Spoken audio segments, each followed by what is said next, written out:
ये आपका फॉर्मेट है एक ऐसी लूप का जिसका इंडेक्स आई है और ये लूप 10 इटरेशंस चलती है। अब हम ऐसा करेंगे कि क्विकली एक हेलो वर्ल्ड लिखेंगे सी के अंदर और देखेंगे कि वो कैसे चलता है। उसके लिए आप क्या करेंगे, आप सबसे पहले जाएंगे और उसके बाद मैं आपको एक छोटा सा टास्क दे दूंगा, तो आप लोग उसको कर लीजिएगा। आप यहाँ पे नई फाइल क्रिएट कर लें, इसको सेव एज कर लें।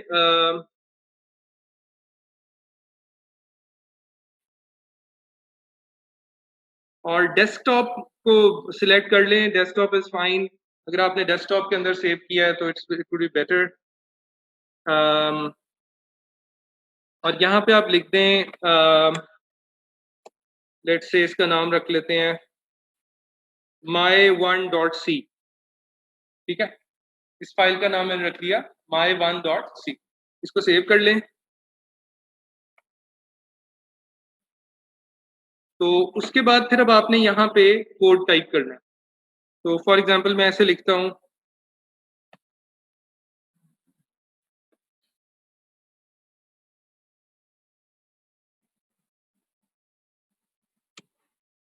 ठीक है,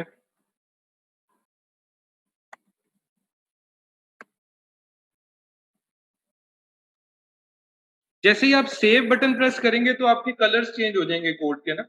जैसे आप उसको डॉट सी फाइल को सेव करेंगे तो कलर कोड हो जाएगी। उसके बाद मैं यहाँ लिख लेता हूँ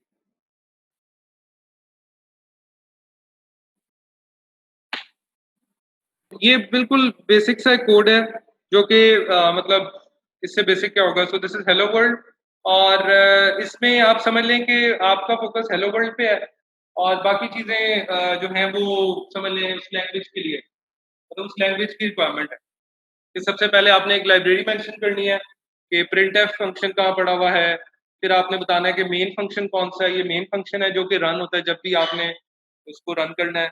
और जो है नो और ठीक है। तो इसके बाद जब आपने ये लिख लिया और आपने इसको कंट्रोल एस कर दिया, सेव कर दिया, अब आपने वापस जाना है टर्मिनल विंडो के ऊपर। ठीक है, ये जितनी एप्स मैं आपको दिखा रहा हूँ बिल्कुल आपको कुछ एक्स्ट्रा इंस्टॉल करने की जरूरत नहीं होगी। राइट, सो अब आपने टर्मिनल पे जाना है और आपने यहाँ पे इवन ये जो एक मैं आपको ये प्रोग्राम है जीसीसी, ये भी आपको जब आप उबंटू इंस्टॉल करेंगे ना तो जीसीसी भी साथ ही इंस्टॉल होगा, मतलब आपको उसको करने की जरूरत नहीं होगी। वो लाइट वर्जन होगा इसे, है ना, लाइट वर्जन है। ये उबंटू जो अगर आप ये वाली करते हैं जो स्टैंडर्ड है तो फिर तो सब कुछ ही होगा उसको। तो जो दूसरे लिनक्स के हैं डिस्ट्रीब्यूशन उसमें होता है ये बस। तो अब आप लिखेंगे GCC space my one my1.c, फिर आप एक -o ऐड कर दें, फिर आप लिख दें my1। इसमें जीसीसी कमांड का नाम है, जो प्रोग्राम है जो कि रन हो रहा है, जो कि कंपाइलर है जो कि हमारे प्रोग्राम को कंपाइल करेगा। ठीक है, और my1.c बेसिकली वो टेक्स्ट फाइल है जो हमने लिखी है, जो कोड हमने लिखा है छोटा सा। और उसके बाद -o कहते हैं कि आपने एक ऑब्जेक्ट फाइल क्रिएट करनी है या नहीं करनी। -o मीन्स के करनी है। और my1 आपकी एग्जीक्यूटेबल फाइल का नाम है जिसने रन होना है। ठीक है, तो जब आप ये लिख के एंटर प्रेस करेंगे और उसके बाद अगर आपको कोई प्रॉम्प्ट नजर मतलब कोई मैसेज नजर नहीं आता तो दैट्स अ गुड न्यूज कि आपके प्रोग्राम में किसी तरह की कोई एरर नहीं है और आपका प्रोग्राम विदाउट एरर्स कंपाइल हो गया। ठीक है, ये सब ने कर लिया। उसके बाद फिर आप क्या करेंगे कि ऑब्वियसली इसको आप रन करेंगे, right. Please make sure Shahzeb यहाँ पे अगर किसी को हेल्प चाहिए उनसे ले सकते हैं। और कोई भी आपको मतलब क्वेश्चन हो, you must be able to do what we are doing, right everyone. उसके बाद आपने इसको रन करना है। टू रन दिस प्रोग्राम आपने जो एग्जीक्यूटेबल फाइल का नाम रखा था, जैसे माई वन है, आपने उसको यहाँ पे विदाउट एनी स्पेसेस लिखना है, dot slash my one. Dot slash हमेशा लिखेंगे और साथ माई वन लिखेंगे, इससे ये प्रोग्राम रन हो जाएगा। तो अगेन इतने लो लेवल का ये सिस्टम है कि आप इस पे अगर न्यू लाइन कैरेक्टर भी नहीं देते तो वो उसको उसी लाइन में अगली प्रॉम्प्ट को भी डिस्प्ले करता है। यानी हेलो वर्ल्ड जिधर खत्म हुआ वहीं पे प्रॉम्प्ट भी आगे डिस्प्ले हो गया। इसका मतलब है हर चीज आपको खुद करनी पड़ेगी। और मतलब इस कोर्स के लेवल पे ये बहुत अच्छी बात है कि आप इसको सीखें इस तरह से, हर चीज आप खुद कर रहे हैं। ठीक है, तो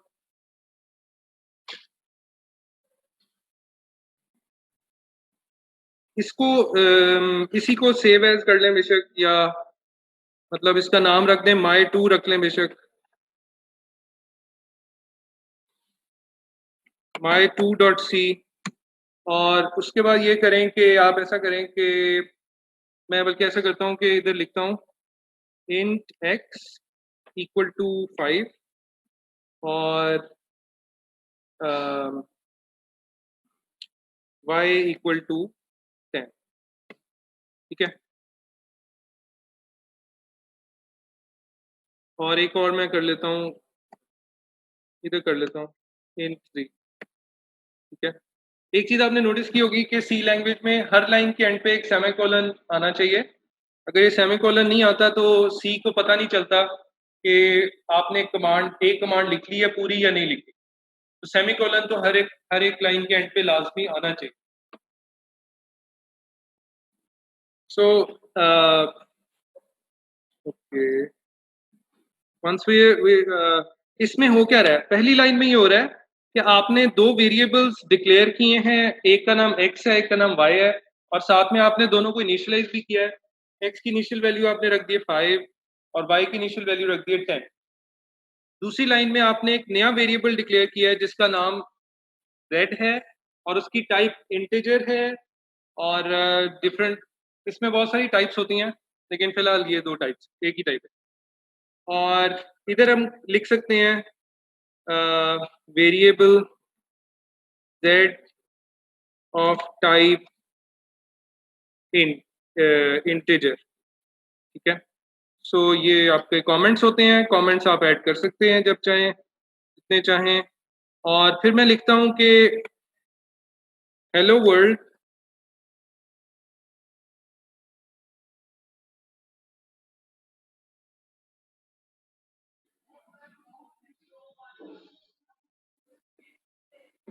ओके। सो इसमें हम जी लिखते हैं the value of z is, ठीक है। अच्छा, जो लोग घरों पे कर रहे हैं उनके लिए मैं एक बात बता दूं कि आप लोग ना एक होता था सी का कोई भी कंपाइलर, जैसे डेवएक्स डेव सी इंस्टॉल कर सकते हैं। अगर अभी आपने करना है ना तो डेव सी प्लस प्लस या डेव सी एक होता है, आप उसमें ये कोड लिख सकते हैं। तो बंटू के बगैर भी लिख सकते हैं फिलहाल, लेकिन जो बाद में कोड होंगे वो आपको बंटू पे लिख पाएंगे। तो the value of z is right. So now the thing is, because it's a very very low level and basic kind of language, you have to mention everything explicitly. तो जब आप डबल कोट्स में लिखते हैं ना तो ये एक स्ट्रिंग होता है, स्ट्रिंग ऑफ कैरेक्टर्स, एक सेंटेंस होता है, एक इंग्लिश लैंग्वेज को उसको कर। तो इसके अंदर आप वैल्यू फिट करनी है, वो वैल्यू फिट, और दूसरा फंक्शन कॉल हो रही है। ये जो लाइन है ना यहाँ पे क्या हो रहा है, इस लाइन में एक फंक्शन कॉल हो रही है, यानी एक फंक्शन है जिसका नाम है प्रिंट एफ, आप उसको कॉल कर रहे हैं। आप सबको पता है फंक्शन कॉल क्या होती है, फंक्शन क्या होता है, और उसको हम एक आर्ग्यूमेंट पास कर रहे हैं या पैरामीटर की वैल्यू पास कर रहे हैं जो कि है स्ट्रिंग, और उसकी वैल्यू है hello world, the value of Z is. अब मैं इसमें मतलब ये स्टैंडर्ड बड़ा फिक्स किस्म का फॉर्मेट है, मैं इसमें वैल्यू कहां से फिट कर दूं जेड की वैल्यू। उसका उसका फिर मेथड अलग से उन्होंने रखा, उन्होंने कहा कि आप एक सेकंड पैरामीटर यूज कर सकते हैं जहां पे z की वैल्यू आएगी, जो कि मतलब वेरिएबल का नाम लिखेंगे तो उसकी वैल्यू पास हो जाएगी, ठीक है। लेकिन अब इसको स्ट्रिंग का हिस्सा बनाना है, तो मैं उसके लिए क्या करता हूं, मैं यहाँ पे लिख देता हूं %d। अब ये बड़ा अजीब सा एक मेथड है, लेकिन this is how it is कि आपने अगर z की वैल्यू डिस्प्ले करवानी है तो वो आप इस तरह से करवा सकते हैं। क्या आप बताएंगे कि वो स्ट्रिंग, अच्छा अगर मैं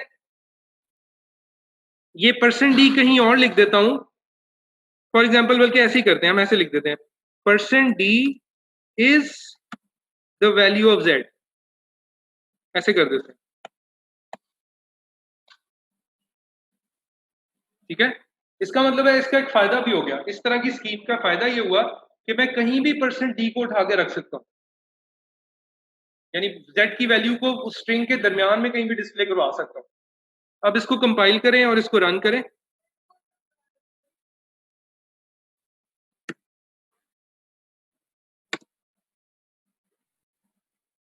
अच्छा my2 थी ये, तो इसको आप इसके लिए रन करेंगे my2.c, और जो एग्जीक्यूटेबल भी है उसको my2, सॉरी my2 कर लेते हैं, ठीक है। ./my2 करेंगे तो वो रन हो जाएगा। ये इसकी एक रीजन थी कैलकुलेशन के बगैर ये करवाने की। जो आपका है वो तो ये है कि भाई अगर मैं इधर दोबारा से इंट लिख दूंगा ना, इंट स्पेस z, तो वो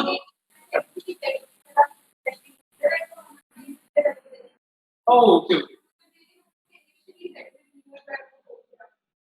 बिल्कुल ठीक है, बिल्कुल ठीक है, बिल्कुल ठीक है। सो हमने डिक्लेयर किया था z को, लेकिन इनिशियलाइज नहीं किया था, इस वजह से आपको लग रहा था कि इसमें कोई वैल्यू अभी फिलहाल नहीं है। तो इसमें क्या होता है कि कुछ कंपाइलर्स उसको इनिशियलाइज कर देते हैं जीरो से, कुछ नहीं करते, ये डिफरेंट होते हैं। अगर ना करते तो इसमें कोई जंक वैल्यू होती, कोई भी जंक होती, इंटीजर -3000 होती, कुछ भी होता, लेकिन वो होता।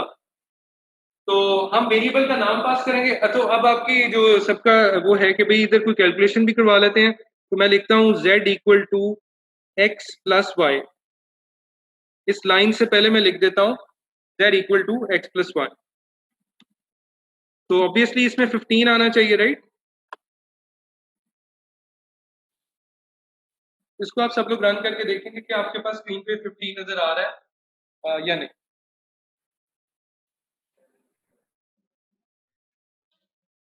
आपका हो गया। तो इसको रन कर लेते हैं ऐसे जीसीसी के साथ, और उसके बाद फिर आप ऐसे करेंगे तो it is now displaying that the value 15 is the value of z। अब अगर आपने इसको नई लाइन पे शिफ्ट करना है अपने प्रॉम्प्ट को, तो मैं यहाँ पे एक नई चीज लिख रहा हूँ जिसको कहते हैं \n। यहाँ पे अगर मैं एक \n ऐड कर दूं, उससे क्या होता है कि जो प्रॉम्प्ट आएगी नेक्स्ट, वो नई लाइन पे चली जाएगी ऑटोमेटिक, ठीक है। सो ये सो फार सो गुड। और अब हम ये करते हैं कि आप लोग एक कोई टास्क कर लें। तो आप लोग ये करें कि आप सब लोग ना एक प्रोग्राम लिखें जो कि एक नंबर, मैं उसको शुरू में एक वेरिएबल बताऊं, जैसे x है, और x में जो भी वैल्यू डालूं तो वो x का फैक्टोरियल कैलकुलेट कर दे। फैक्टोरियल पता है सबको? मैं बताता हूँ, बिल्कुल बिल्कुल वही एग्जैक्टली उसी तरह से। तो फॉर एग्जांपल मैं कहता हूँ कि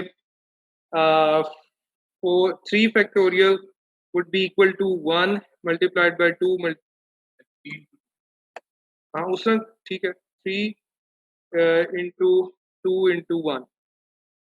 तो अगर मैं करूँ 4 फैक्टोरियल, तो that will be equal to 4 multiplied by 3 factorial. एक ये तरीका है, रिकर्सिवली देख लें आप उसको, रिकर्सिवली भी देख सकते हैं, लेकिन रिकर्जन्स को या करने का अभी रहने दें, आप रिकर्जन्स के बगैर कर लें।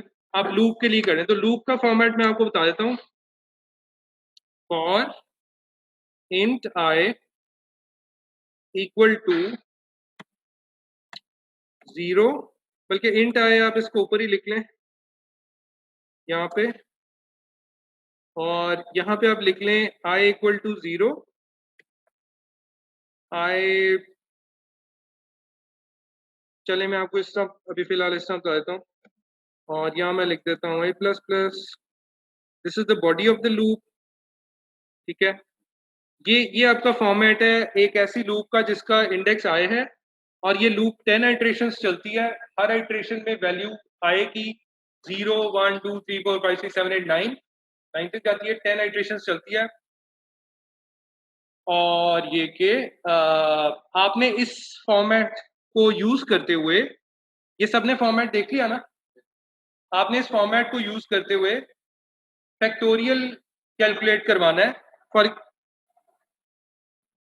जब मैं लिखता हूँ इंट x इक्वल टू 10 या 7, ठीक है, तो यहाँ पे क्या लिखा आ जाए, यहाँ पे लिखा आ जाए कि factorial of 7 is equal to जो भी उसका वैल्यू आती है। ठीक है, सबको समझ आ गया ऑब्जेक्टिव प्रोग्राम का? इसमें जो बॉडी ये जो होती है ना आपकी लूप होती है, इस लूप में कोई सेमीकोलन इसके अलावा नहीं होता, एक ये होता है, एक ये होता है, इसके अलावा नहीं होता। अंदर जो लाइंस होंगी उनकी एंड पे तो होगा जाहिर है। ठीक है, तो आप लोग ट्राई करें, हम लोग इधर है। आई प्लस प्लस का मतलब है कि आई को इंक्रीमेंट करते रहें, कि जब पहली इटरेशन में 0 चलेगा, जब अगली दफा आएगा तो आई को वो 1 कर देगा, उससे अगली दफा आएगा तो आई को 2 कर देगा। यहाँ पे मैं कुछ और भी लिख सकता हूँ, अगर मैं इधर लिख दूं, ऐसे लिख दूं, इसका मतलब ये है कि वो हर दफा 2 करता है, 0 फिर 2 फिर 4 फिर 6 इस तरह से। लेकिन अगर सिंपल ऐसे होगा तो इसका मतलब है कि वो एक एक इंक्रीमेंट करेगा। इसमें इंडेंटेशन नहीं होती, सी लैंग्वेज में इंडेंटेशन नहीं है। मैं आपको दिखाता हूँ, अगर मैं इसको ऐसे लिख दूंगा ना कि ये कमेंट में डिलीट कर देता हूँ और मैं इस सब को ऐसे लिख दूं, तब भी ये प्रोग्राम उतना ही अच्छा चलेगा जितना पहले चल रहा था। एक ही लाइन में 4 कमांड है,